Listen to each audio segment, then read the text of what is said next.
Ces soldats sont de retour de mission. Venus du monde entier, ils sont volontaires pour la Légion internationale. Et comme AJ, ancien soldat américain, la plupart sont en Ukraine pour défendre leurs idéaux démocratiques.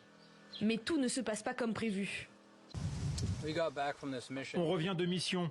C'était vraiment une mission stupide. On a perdu 4 gars au combat. Toutes les informations que nous avions reçues étaient fausses. À peine de retour, ils reviennent sur leurs pas pour aller chercher les affaires de leurs camarades tombés au combat.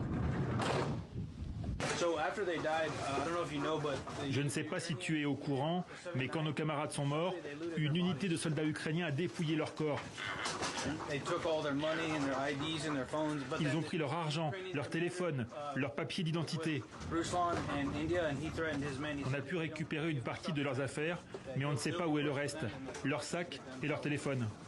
Pas assez préparés, équipés ou informés, les volontaires internationaux se retrouvent souvent dans ce type de situation. Alors, certains choisissent de partir. Le problème avec la chaîne de commandement, c'est qu'il n'y a pas de communication, de leadership. Certaines personnes ont l'impression que les chefs sont là pour la gloire et qu'ils n'hésiteront pas à sacrifier la vie des volontaires pour y arriver.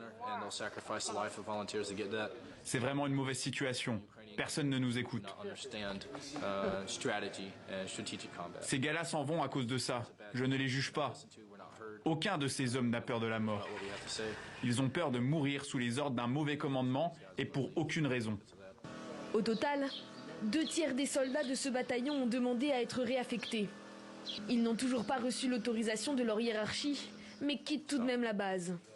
Sur le chemin, ils tentent de s'arrêter à la morgue pour voir les corps de leurs camarades. L'accès leur est refusé. Et ils apprennent qu'aucune des procédures pour embaumer et préserver les corps n'a été respectée. Les volontaires étrangers seront tous incinérés, mais recevront tout de même les honneurs militaires.